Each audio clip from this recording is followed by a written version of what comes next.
Dans l'épisode du 27 septembre d'Un si grand soleil, Julie et Sylvain sont toujours coincés dans la salle de bain de la chambre de Mister Lejeune. Après un moment, Julie confirme qu'il dort et ils peuvent enfin sortir.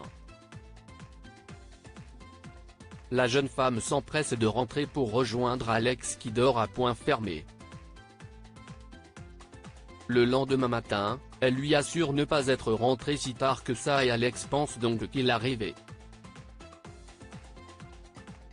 Plus tard à l'hôtel, le réveil est difficile pour Mister Lejeune, quelqu'un s'est introduit dans sa chambre pendant la nuit et le coffre-fort où il avait mis ses montres de luxe a été dévalisé. Becker est prévenu et il décide d'envoyer Yann sur place pour enquêter malgré la réticence de ce dernier qui a d'autres dossiers plus importants à traiter. Une fois à l'hôtel, Yann interroge le jeune qui s'est fait voler pour 300 000 € de montres. Dépité, le client a surtout du mal à réaliser que quelqu'un s'est introduit dans sa chambre pendant qu'il dormait.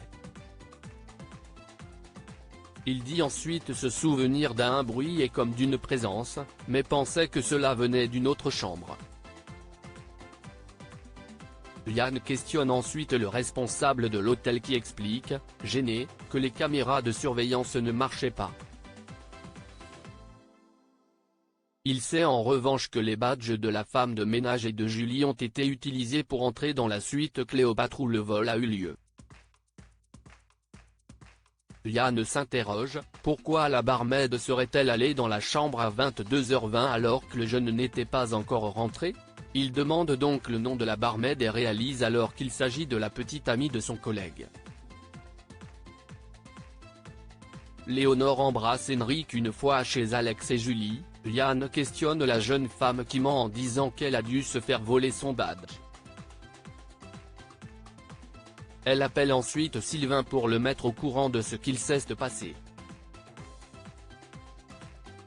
Ce dernier tente de la rassurer mais Julie est terrifiée à l'idée que l'enquête dévoile qu'elle était avec lui la nuit du vol et qu'Alex la prenne. Rassurée cependant par le secret de l'instruction, elle explique à Sylvain qu'elle ira dire la vérité à la police. Ailleurs à Montpellier, Henrik propose à Léonore de dîner ensemble. Seulement plus tard dans la journée, il réalise qu'il a oublié de réserver le restaurant et qu'il est complet.